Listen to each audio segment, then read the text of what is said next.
I can talk about this all fucking day long. Same. Yeah, we all just happened to be in LA that week, so we caught up in Venice Beach.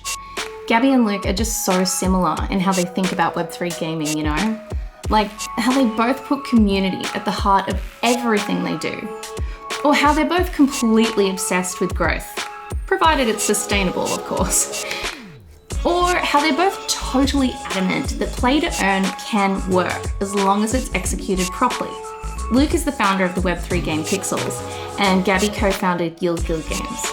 This was actually the first time that Gabby and I had met Luke IRL, but Pixels had been doing a lot to engage the YGG community, like this recent AMA. They usually do these Pixels AMAs on LA time, and this one was the first that they'd ever done on Asia time. I actually saw on a recent AMA that you guys did, I think it's the first one that you changed the timing of the AMA, so it was like good for people in Southeast Asia. Filipino friendly time. Yeah. And didn't you like completely break all-time highs in terms of? Oh yeah. It was probably double the average watch that we get, and yeah, typically when we have an AMA in game, there's maybe like 30 to 40,000 concurrent lately, but that had 82,000 concurrent players. It was insane. Yeah. That's awesome. Like, what's that been like when you first were launching the game? Did you have Southeast Asia in mind, and have you kind of had to change your strategy, seeing how much adoption you're getting in that region? Yeah, 100%. So before we moved to Ronin, honestly, our Southeast Asian player base wasn't huge. It was probably like 30 to 40% US, and then a bit of APAC, like a bit of Southeast Asia, a lot of LATAM. And yeah, moving to Ronin really changed the demographics of the game, which makes sense because that's where a lot of Web3 gamers are already onboarded. Yep. Yeah. I'm sure you've heard the notion that, gamers from Southeast Asia or LATAM are not as valuable as gamers in North America. So from your data at Pixels, what are you seeing?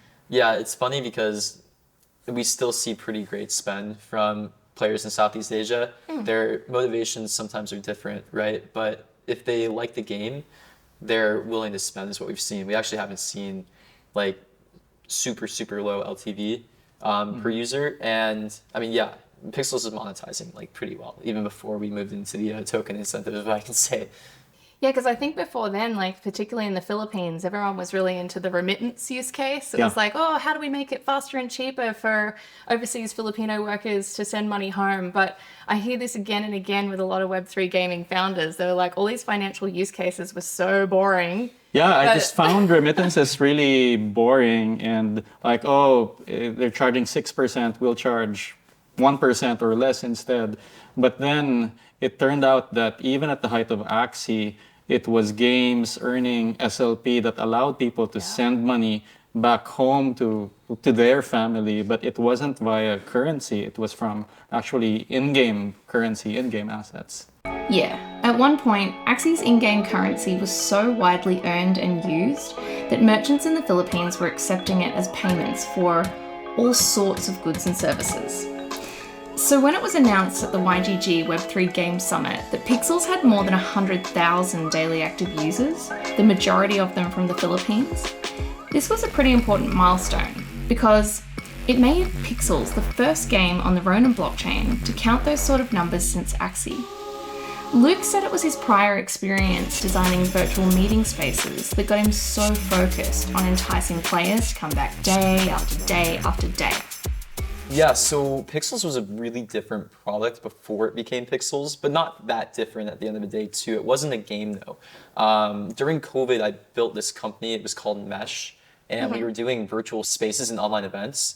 If you know the product Gather.town, we were directly competing with GatherTown and kind of doing a similar niche to them. We were basically hosting enterprise events for companies like Apple or Uber, Rippling, and Twitter. What we would do is we would sell them these virtual spaces that they could customize and host events for their employees in and do like mixers, happy hours, socials, things like that inside of it. But that wasn't really a great business, to be honest. Like what we found when we gave people virtual spaces was that if you gave people a virtual space, the best use case scenario that we saw was that they would use it about once a week on a scheduled cadence in the best case scenario. And then when we sold to like, the bigger companies, they would use it maybe once a quarter. The key lesson there was basically if you give people a virtual space, you have to have something for them to do in it every single day. Like a shared goal or a shared objective. And yeah, that's why we kind of moved into gaming. Gaming makes a lot more sense when you think about it that way. come and play a game every single day. It's retentive. So I was really just like thinking about it from a startup lens at first.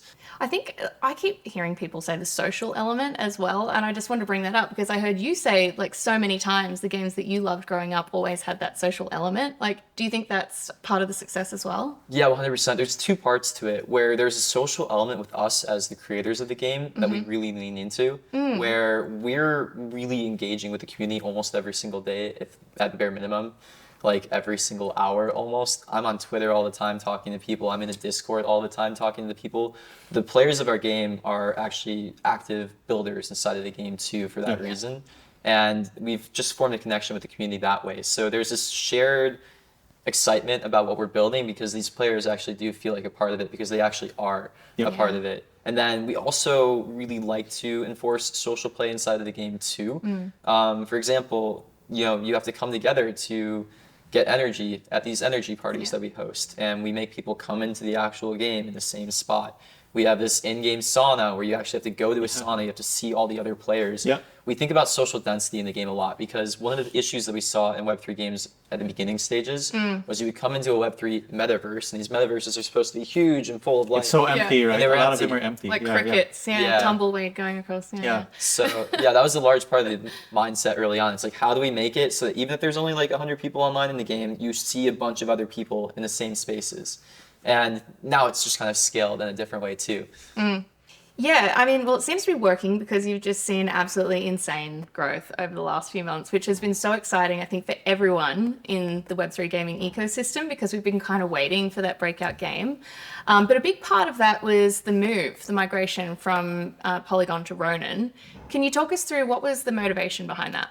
Yeah, so we were building on Polygon before, and yeah, Polygon was an interesting place to be. I originally moved there because I really liked their vision for the tech, the scaling that they were doing. Like they had done some great top level BD. However, like truthfully, we didn't feel super supported when it came to like current growth needs at Pixels. And I was really looking to be partnered with somebody who also wanted us to grow as well. Like I wanted somebody who had aligned incentive and ecosystem and who also understood Web3 gaming. So one of the biggest annoyances I had during the bear market was there were a lot of people that wanted to give me advice on how to build a Web3 game. There were not a lot of people who had actually built Web3 games. Oh, yeah. And I bet you really took all of their advice right now. So.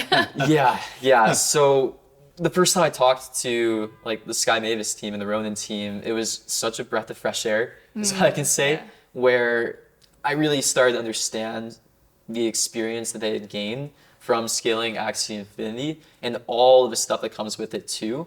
Even myself, I was critical of Axie Infinity when they were on their rise and their fall. And not until I started building a Web3 game myself did I really understand what it means to be building a Web3 game. Like I started building a much deeper sense of empathy with your journey. And I started to understand, wow, like there are a whole host of issues, problems, and really hard things to figure out inside of Web3 gaming that you just really wouldn't know until you actually are in the arena.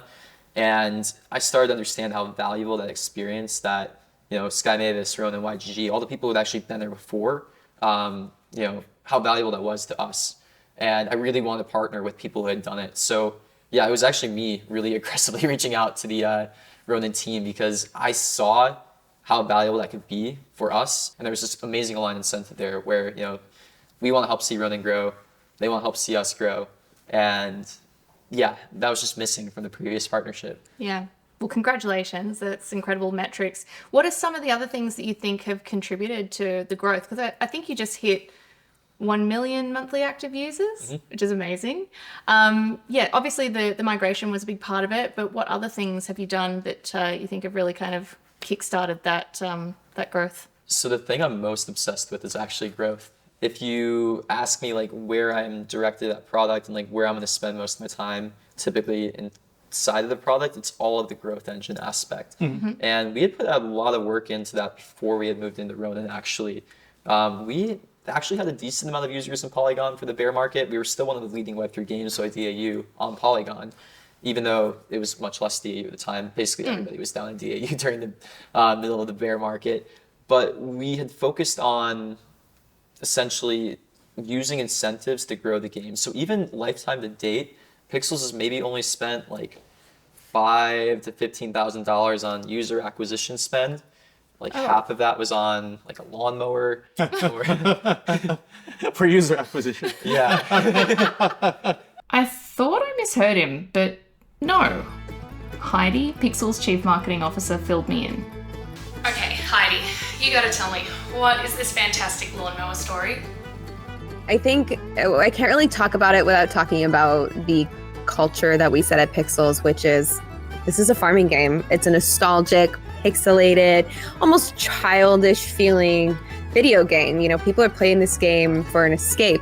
We didn't take things too seriously when it came to marketing because we understood that the more friendly, the more welcoming, the more easy to understand and just downright funny things are, the more successful they'll be when you're cut. That's why memes are so successful.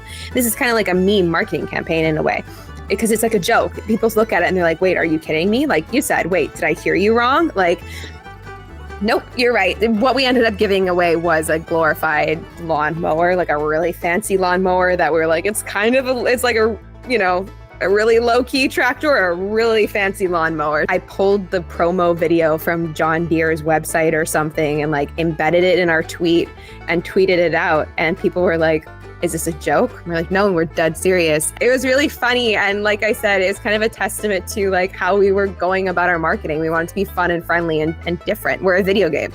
There's a clip of me saying we're a video game. If we're not having fun, what are we doing? It was so ridiculous. And yeah, that was like probably half of the amount of money that we've spent on like marketing would be the cost of this tractor. And now it's a really great story to tell. At the time, it was just kind of like silly marketing campaign. And now it's like, yeah, well, this is the Pixels culture and this is how we run things. But yeah, so that's the story of the tractor. So Pixels has earned itself a reputation for doing things differently.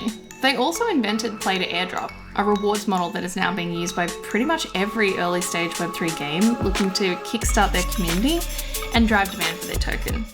It's funny, Play-to-airdrop is a meta now, and you see Yeah. so many games doing it. We ran the first Play-to-airdrop. Yeah, It and was now a- everyone's Play-to-airdrop, yeah. It was a term that we coined back in like September 2022. And yeah, we knew that we were gonna have a token coming out. Like the whole thought process behind it was like, you know, I know we have this token coming out. I know people get users a lot when they do airdrops, and they normally announce the airdrop afterwards. Yes. All this kind of stuff. My idea was, okay, if we're doing an airdrop, I'm gonna milk it for as much as possible. Yeah. We're gonna create like a whole growth incentive behind it. We're gonna market it before we do it. We're gonna tell people how they can get in, and then we created this whole point system to basically power this engine. So yeah, we had points for playing the game, progressing, doing quests, sharing with friends, and other things like that too. And we started analyzing a bunch of data, basically like what are the most effective systems of points that we can do to give our users the power to help us grow, essentially. And to me, that's actually the core of Web3. It's how do you create the best incentive structures inside of your own ecosystem to help your own ecosystem grow. And even with Pixels, I still like to think of us like a protocol. Even though we're a Web3 game, I think it's a helpful framework when you think about growing an ecosystem, because protocols are designed to help them grow, right? If you're Protocols are designed for network effects. Exactly, for the network effects and the different incentives to help that network grow. And you should really think about the Web3 game the same way, in my opinion, where you want to Absolutely. think about who your users are, like what are the personas that are going to help grow that ecosystem, and then what are the incentives that you can actually put in place to help that protocol grow. And that is actually the core tech that we're working on now, and the thing that I think is going to build us the biggest competitive advantage over the next 2 to 5 years. When I'm thinking about what is the future of Pixels, it's this. The thesis is Web2 games, they grow top down, where they'll do performance marketing. They'll essentially pick out a demographic of users on the top level. They'll decide, I want to target 40-year-old women in the Philippines, and then they'll start to analyze down every single piece of the funnel, how that person will eventually convert into a paying user. That's right. But in Web3, I think it's the complete opposite. I think it's a bottoms-up approach. Yep. And it's this incentive design that you work on, where you figure out inside of your own game who are the users that are actually the best types of users How do you create the incentives to help them find more users inside of the game? Or how do you convert those users into like longer retaining users with the right incentive structure? And that's the fun part about Web3 gaming to me. So we put a lot of thought into growth as well, I'll say. And that's the most exciting stuff about Web3 to me. Yeah, we think the very same way. I think the biggest difference is that we gather the community and find different interesting things to play, right? Like some people may like pixels, some people may like Axie, some people may like hardcore MMOs like big time, and we're able to bring them as a group that can discover these Web3 experiences, bringing their roles into different games that they would like. Yeah, let's come back to UA a little bit later because I know that both of you are very vocal about that topic. But just before we move off Pixels, I was just thinking, when you experience such a massive surge in users, I can't imagine that it goes completely smoothly. Like, has there been any Fires. hiccups along the way? Yeah, fires to put out. Oh man, Web3 is hilarious is what I can say. That's a lovely way to put it, yeah. I mean, so if you've been building Web3 for the last 2 or 3 years, you've had fires every single month that have been out of control. So I think a lot of the Web3 teams have become very resilient at this point. Yep. Because there's just so many hilarious things that happen every single month. You just have to laugh at it, right? And yeah, when you have a live game out that scales, same kind of stuff happens. You know, there's just fires that you have to put out every single day, and it could get stressful. But if you also just kind of lean into it, just kind of accepting that this is the deal that you made, like you're going to be dealing with fires every single day, it becomes fun in some weird, twisted way. I've definitely said a few times, I hope Lux hires more employees very soon. Yeah, we need the right people. We can't just Yeah. hire immediately. So Yeah. the whole team is they're doing great, but yeah, it's also getting stressful for the team too. So we are going to start hiring more now. We have like a lot of the fires under control, but now it is like getting ready to scale to the next stage because stakes are so much higher. Yeah, how big is the team now? It's 16 full time. So Crazy how small the Wow. team is. Yeah. yeah, no, it's funny because people see us and they think we're this huge, massive team. Yeah. But no, it's just a really dedicated team that really cares about this stuff. Something the Pixels team is known for is building in public. Instead of waiting years to launch, they update the game regularly, they seek constant feedback from their community, so they can keep iterating on previous versions. This way, they can move fast while also giving players a real sense of ownership in terms of where the game is going. One of the advantages, I think, of Luke's like build in public approach is that it's allowed you to experiment with a lot of things that may or may not work out. And because you say it out loud in public, the community is a little bit more forgiving about it. So I love it when he says that, okay, we're going to try this and it might not work out, but we're going to try it anyway. We're going to take risks. Let's see what happens. And you actually pull it off. It's a really aggressive build style, I'll say, and it's somewhat stressful sometimes, but I don't think it would work for us in any other way. It allows us to essentially try things out and iterate and build the right thing 10 times quicker than if we were to do something else. I think we're not a traditional game studio, and I'm totally okay with that. There are people who love building games, and they love to take their time, and it's a craft to them, and we view it in the same way. But what we're not trying to do is we're not trying to create something perfect before we put it out into the world. Like I'm actually very okay with putting out something that is, I don't want to call it halfway done, but something we know is not completely polished, because what we're more interested in figuring out is if that was the right thing to be building in the first place at all. And we can figure it out way sooner and waste less time if we do this and then you have our like hypothesis or our like initial plan didn't work out, we know it so much sooner. So I think it works because we've built a trust with our users at this point. We tried doing this without any communication with our players, and we released, unpolished features, and we were just like these devs that never really talked to the community. I think we would have a lot of angry users. And this is why we're building in public, because we hear their feedback and we hear their concerns. And the whole point of us doing it with the community is we want to make the changes necessary to kind of ease those concerns from people. At the end of the day, we want to build a great, fun game, and we want to build a game that these people want to be playing. And yeah, this is really the best way that we think we can do it. So it does take some trust with the community that, things are going to be a bit open-ended at the very beginning. And that's also kind of the point, right? Like we want to make it open-ended so that we know exactly what these people want and how they're interacting, because we have our best guesses of how things might go, Yeah. but we never really know. Yeah. Yeah, I feel like I've heard a lot of people evangelizing for building in public. Like so many startup schools talk about the need to do that, but it's just so rare that you actually see people do it because it's hard. It's Like, hard. really It's hard. not easy at all, and it can burn you out, honestly, if you don't put certain guardrails for yourself, your personal feelings. If something sucks, people will tell you it Yeah. sucks, like publicly on Discord and Twitter, and you have to learn how to deal with that. Yeah. Yeah, you have to take the ego out of it for sure. I feel like that's a big thing where I think in the early days of my startup journey, how I approached building was I had this vision. And I think some people can pull this off and execute it really well, like the Steve Jobs types, Yeah. right? Where you like have this idea of what you want to bring into the world and you plan it out and that's what you're going with and you just need to execute really well. That is not us at Pixels.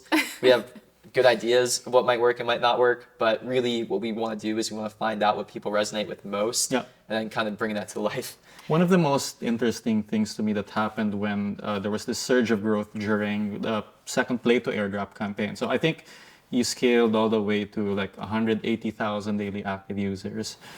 Was that when the P2A campaign ended, the DAU actually didn't drop off. So yeah, Yeah. what do you think happened there?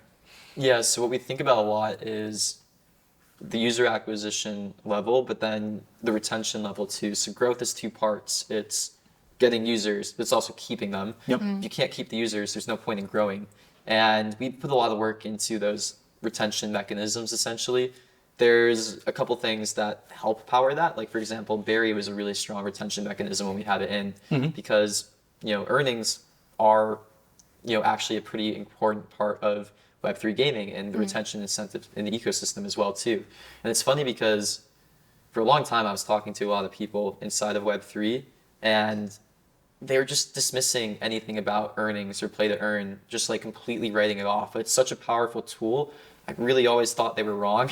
Yeah. It's like, oh, we want to be in Web3 where people can earn, but don't talk about earning because it's a dirty word, right? Yeah, and I understand why people feel that way because if you don't talk about it carefully, and if you're not careful about how you set it up, it can be something that dooms your game as well. Yes. But also, if you have something that is legitimately fun and you have the great base behind it, and you're actually creating real value, there's no reason why play to earn can't work. But you do have to execute it right. But yeah, that helped retain a lot of users after the fact as well. So you're saying that play to earn actually helps with retention of a game. Oh, 100%. There's no doubt about that. I mean, if you looked at Axie Infinity's retention metrics at one point, they were mind-bogglingly insane. Yeah. And it's because earnings were quite high, right, inside of the game at its peak.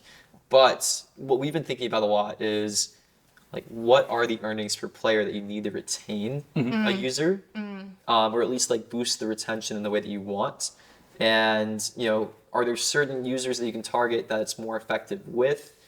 These are the biggest questions that you can start asking in Web3. And if you unlock and figure these things out, that's where you become insanely massive, I think. Advocating for play to earn is kind of an unpopular opinion, but Luke, who is an economics grad and was mining Bitcoin from the age of 13, told us how he formed his own view on crypto. It was really interesting to me because I had this crypto background, right? I was exposed to crypto really early. And then for a while, I studied economics at university. I actually became kind of anti-crypto for a little bit. Wait, what? Most, a lot of economists are for some reason. Yeah. Paul Krugman was one of my favorite economists when I was studying in university, and he has a ton of essays on why Bitcoin sucks, basically. Yeah. Their critiques are that it's an asset class that's highly speculative, it has no real value, and there's a lot wrong with that. But you can also understand why somebody who's really into central banking might think that as well. Yep. Right? Who's an advisor to US government cabinets, all of this kind of stuff. So yeah, that did leave an impact on me though. And in the 2017 boom and all of that, I just basically ignored crypto. Even in the early 2020 boom, I saw it rising, saw the excitement about it, wasn't really on my radar. But then I saw Axie Infinity come to life. And that was the first use case when I kind of started to understand the broader application of crypto beyond just being a use of a currency. Yeah. When you start to insert it into a game, that's when it made total sense to me on how it could be really interesting. And yeah, that kind of inspired me to move into Web3 gaming with Pixels. Well, the biggest criticism has always been that play to earn is not sustainable. And I feel like we've heard that over and over again. I've always thought that was wrong. It's a matter of game Yeah. design, right? Yeah, there's a lot of nuance when you bring it into Web3, but there's Web2 games that already play to earn. RuneScape, World of Warcraft, anybody that's played an MMO already knows it's play to earn. You can sell the gold on black markets. Yep. And you can make money if you really want to participate in that game econ. Now, Web3 adds complexities because it lowers the barrier to entry of selling. Like, if you play a Web2 game, it's kind of hard to sell the currency. That's right. So you keep more of the currency in the economy. When you have a Web3 game and that friction and barrier is lowered, you're going to get more sell pressure on the currency. So it adds some nuance there to figure out. But the core concept there is you actually are creating real value inside of the game because people do like playing games. People like spending money in games. It's a fact. There wouldn't be a gaming industry if that wasn't the case. And Web3 is a different distribution of that value.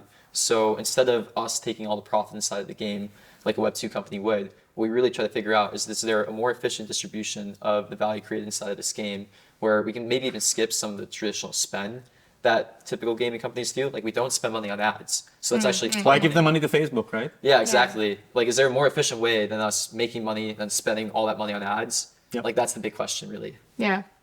Another criticism I've heard, and if you don't mind, I'm just loving unpacking these kind of things with you guys. People say that in terms of intrinsic and extrinsic motivation, you know, your players should be just playing a game because it's fun and they purely want to do it for no other reason than just to play. And as soon as they're doing it for money, then that completely takes all the fun out of the game. And that's when the game economy is going to fall over because once the money's gone, they'll never come back. Like, what do you guys say to, you know, I guess the critics that think that that's the case? I've always thought it was crazy talk. Like, some of the best times I've had in Web3 where, for example, I was minting NFTs with our little close Discord friends, right? And that was a lot of fun. Like, we would make some money together. We would get rugged together and share the experience. And it was miserable, but it was still a little bit fun. And now, actually, like, I'm playing Pixels with my family, my 72-year-old dad or my younger brother. We're playing as a family, playing Pixels, and we're really enjoying it. And we've never really come together and play a game together this way as a family. And this is the game that has brought us together to do that. What do you reckon? Like, are extrinsically motivated gamers game ruiners? So, number one, I don't know if I even love the framing of that question because I think legitimately when you start to add in some of the earning elements, it actually makes the game more fun.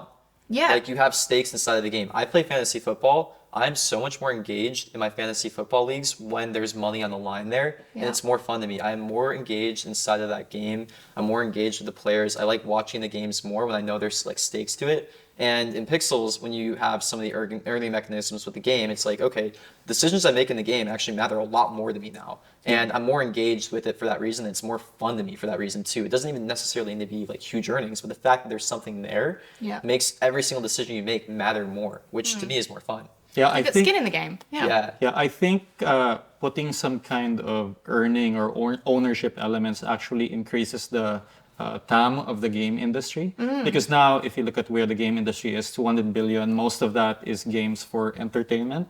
And when you add in some of those economic elements, like as you grow up, for example, you play less games because life gets in the way. You want to do things that are either spending more time with your family or maybe something making money.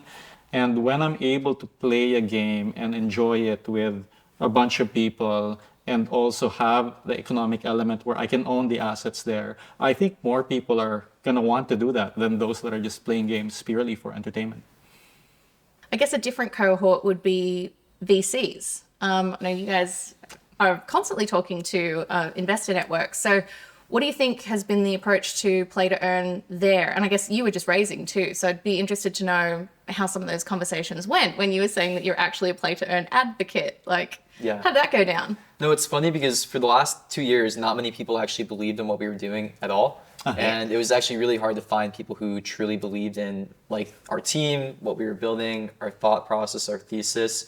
And yeah, it's interesting because I just had this feeling for a long time. It's honestly not easy as a founder sometimes to just fight through that these people that were telling us like play to earn won't work, or like they were looking for certain metrics were just wrong. Yep. What metrics were they interested in? Yeah, so a lot of their thesis is like you have to build the most amazing game ever. You need to be best in class when it comes to retention, like in line with like the Clash of Clans, where when you're talking about like the metrics that they line Web 2 games up against, it's like, you know, Wow. yeah.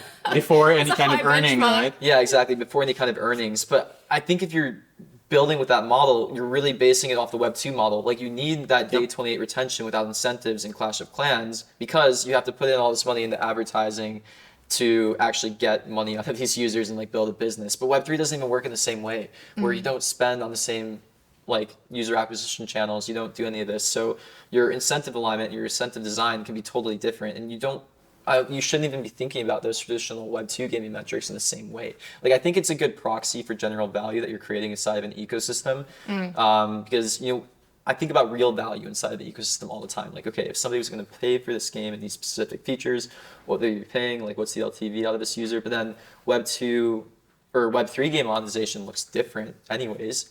Like we're doing some interesting stuff in Web 3 game monetization where we're even focusing less on spend, and we're focusing on things like, it's hard to explain, but essentially just like we're focusing on things like locking up tokens rather than spending. Yes. We're focusing on like getting users to like soft stake inside of our game. Like for example, we're about to introduce a new feature where you can start to upgrade parts of your in-game assets, and you can technically get some of those upgrades back if you deconstruct them. And it effectively acts like soft staking, but you're not really spending it in the same way. Yeah. But it has the same net effect where, we take tokens out of circulating supply, and they're not spending the tokens, but it achieves the same thing, right? So there's different Web3 methodologies when it comes to monetization that don't really line up with the Web2 side of things. So when you try to compare a game with the same exact Web2 metrics that a lot of the space was looking for before, it doesn't really make sense in Web3 necessarily.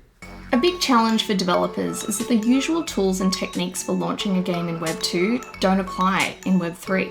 Traditional Web 2 marketing revolves around centralized platforms like search engines and social media networks and content sharing websites.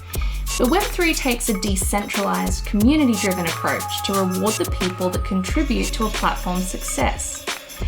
Outsourcing user acquisition to your community? Sure, sounds great. But it does require a massive shift in mindset, and for many, old habits die hard. Yeah, one of the biggest mistakes I see experienced founders in the game industry make is that, we're making a Web3 game, but it's so fun that we're going to acquire users from Facebook and they're not even going to care about Web3, so our token won't sync. And it just doesn't work the same way. And what I really like about Pixels is how you've really leaned into the Web3 users as your citizens in your world. And let's grow this together. Let's get people into Web3 rather than having a game that is like trying to look like a Web 2 game, but is really a Web 3 game. Right? Yeah, and then my question to people then too is, why are you building a Web 3 game? If you're building with that method and approach, what's the Web 3 actually doing inside of that game? This is my biggest frustration. It allows them to raise money. That's That's it. And you say you're a Web 3 game to raise money, or you build your own protocol. But the intention and methodology, like why is the founder doing this, I think is really important. Like what's their conviction, all of this. Yeah, I'd love to go deeper into that actually, because I think it has been difficult for people to onboard players to Web3 games. VCs are wanting to see these amazing onboarding and retention metrics. They're not there. And I think because of that pressure, a lot of games have definitely tried to abstract away a lot of the Web3 elements just to be able to get users on board. And you could potentially see that as vanity metrics. I guess if you're going the other way and really leaning into the Web3 aspect, I mean, what kind of things are you guys thinking about in terms of, really unique gameplay loops and mechanics that were never possible before with Web 2 games? Like, what do you see in terms of creating the Web 3 game of the future, something we've never seen before?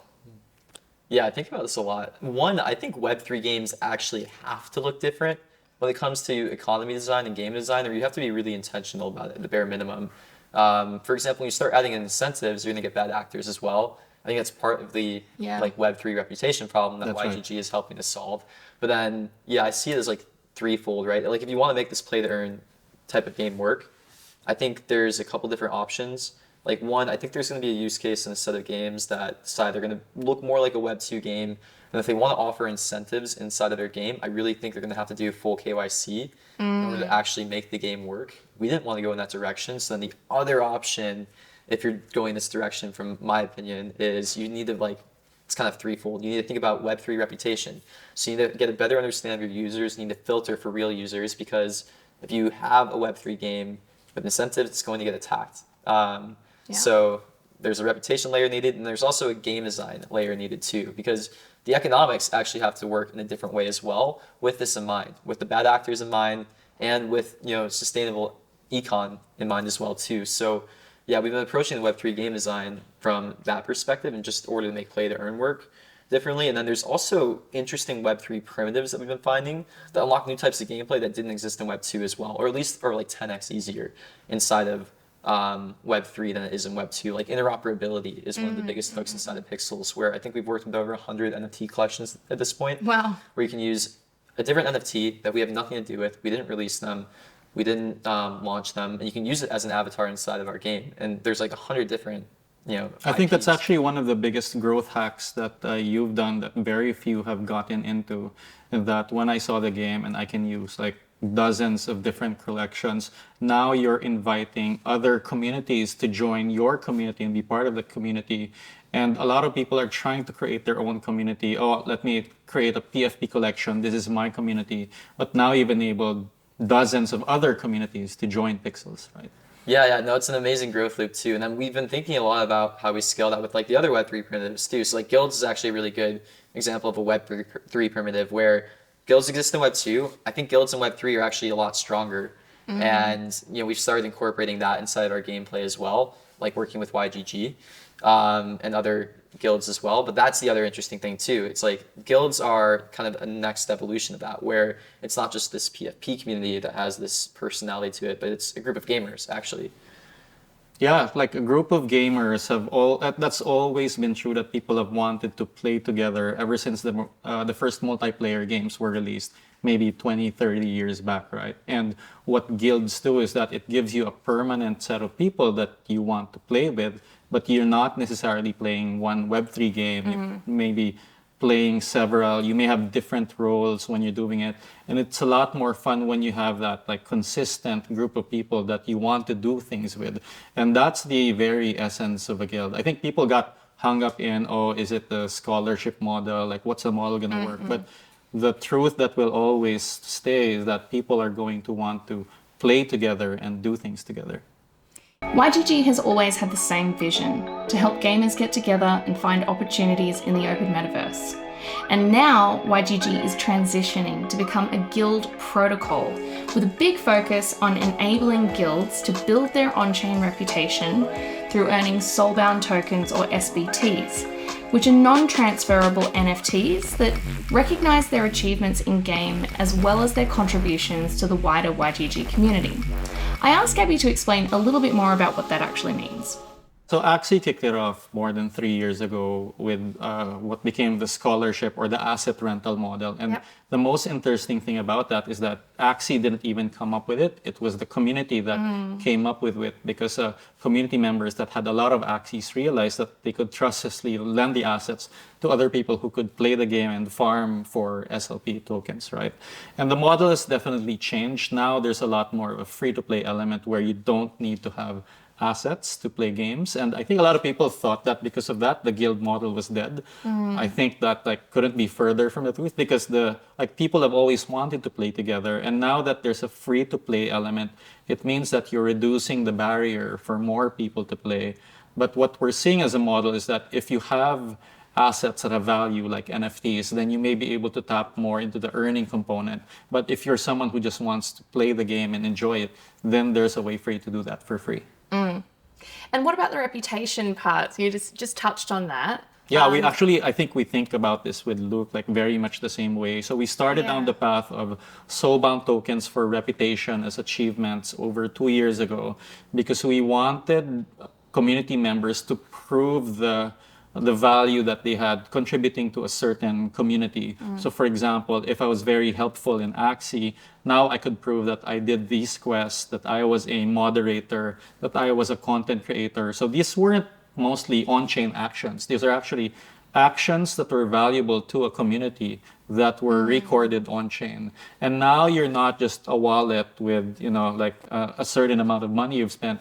You're a wallet that could prove that you've done these things to help the community. And I think that is a very powerful primitive that is actually seriously very unexplored in Web3.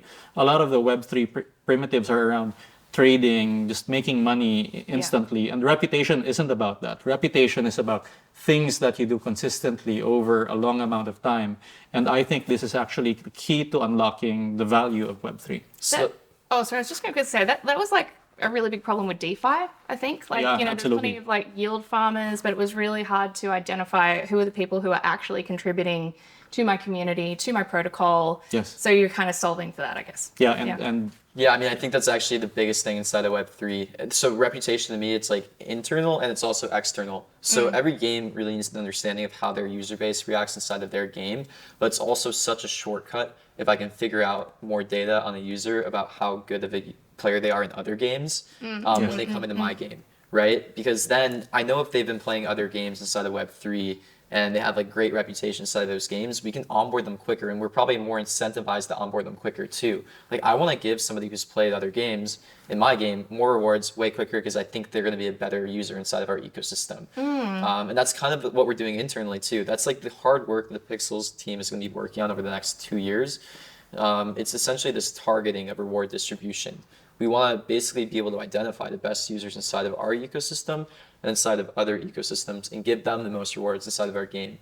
Yeah, so Luke immediately understood the value of a player coming from our community that had soulbound tokens that were either related to Pixels or just show that they contributed to a game in general, because you knew that these were real players that actually played the game. And now you can sift out like low reputation users or wallets that are just there to extract money from your ecosystem, right? Yeah, and if you don't have this inside of an ecosystem too, we're seeing with like a ton of the airdrops that are happening now, like you're gonna get cyber attacked. You will have people coming into your ecosystem that create 1,000 accounts, and you're gonna have to give all of your tokens in the airdrop to basically very few users. So this is actually completely needed if you want to do this incentive design work. And if you don't have this, it's going to be extremely ineffective.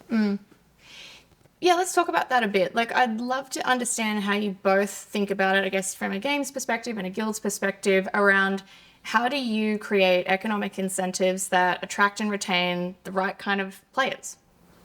Yeah, so knowing that your players have different incentives and they want to do different things in the game is important. But how do you segment and find those different cohorts, right? Yeah. So intuitively, you know, okay, this person is very competitive, this person is more social, this person might be like a crafter, and being able to create different kinds of quests and then record that as achievements for what they do means that you can segment them and create targeted content and rewards for these different types of players.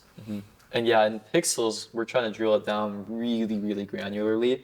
We created this new system, the task board, which basically allows us to like algorithmically assign rewards to our users. And it's getting smarter and smarter every single week, essentially, where the idea is we kind of have our own internal reputation system ourselves that's combined with all this data that we have inside of the game on these users. Like, how are they playing? What are their typical behaviors? Are they chatting with other users? Like, we're looking at all this kind of stuff because we want to kind of build a profile of what we think might be the best users, and also segment it by the different types of users too, because we also want to reward, you know, a diverse set of types of players inside of the game. It's not just like a flat reward system. We think there's different personas that actually provide value inside of the ecosystem as well, beyond just like one type of user. So yeah, like the ideal situation when we're building this out is we define like, you know, different types of players where like maybe one's a farmer, maybe somebody's like engaging in the combat system more, maybe somebody's engaging in more of the social. We want to find the best mix of these players to create incentive structures for, essentially. Yeah. And guilds are like the perfect entity to encapsulate all of that and bring these different kinds of players together, right? With Web3 gaming guilds traversing in and out of many different Web3 games, taking their hard-earned on-chain reputation with them wherever they go, This opens up some crazy amazing possibilities for interoperability across the entire Web3 gaming ecosystem. It's something that Web2 gamers would have loved. Like, how frustrating would it be? Especially for a guild, you know, when you spend all of this time racking up achievements in a game, but they have zero relevance outside the walled gardens of that game. Gabby explained further how on-chain reputation would empower guilds and gamers like never before.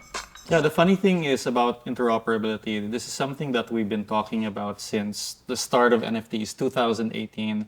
But I think people had gotten hung up on like the wrong ideas about interoperability. A lot of people were saying, oh, it means that I can use a gun in Call of Duty and then bring that to World of Warcraft. It'll never work. And that's really not how I think about it. I think about it is that you have assets or you have reputation that you've collected in some game that will inform another game what you like and what they can give you. And there's actually a term for this in Web2. It's called ad tech, right? So a lot of these, like the assets, they're like cookies, and which tells people about you, except that in Web3, your cookies are actually achievements. You're proud to show them. And because you have these achievements, people will give you nice things in the new game. So it's not like, oh, I'm collecting data secretly about you. It's you proudly showing, hey, this is what I've achieved. So when I go to the second game, you better give me something because I'm a valuable community member. Yeah, right now in Web2, AppsFlyer is making money off of you if you're a gamer. Yeah. And yeah, that really shouldn't be the case. You actually provide a really valuable service to the games as a player. And I don't think a lot of Web3 games know that they need this quite yet because a lot of them haven't gotten live. But basically, if they don't start looking into Web3 reputation, they're going to run into these issues that every Web3 game runs into at some point when it comes to, the actual, value add or the actual marginal benefit of each reward that they're giving out. Basically, if they don't look at reputation, they're going to have a really hard time acquiring users because they're going to give them to the wrong people. Yeah, and what I found is that being anonymous makes it easy to be a bad actor in the ecosystem. Yeah.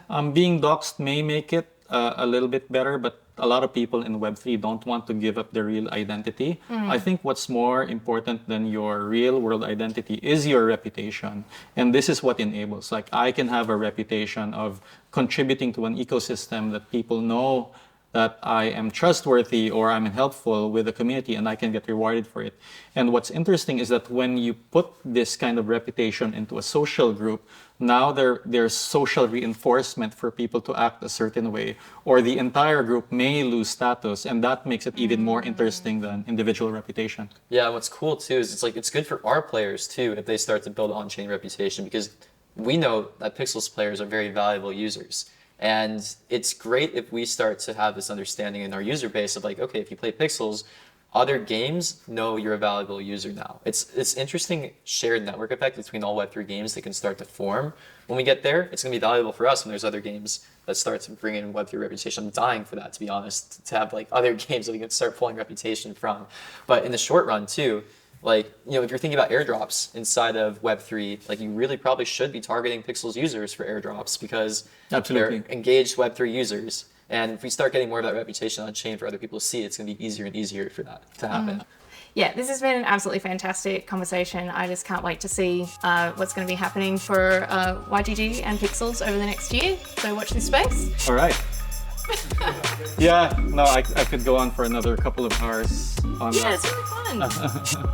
Yeah, that was Yeah. great.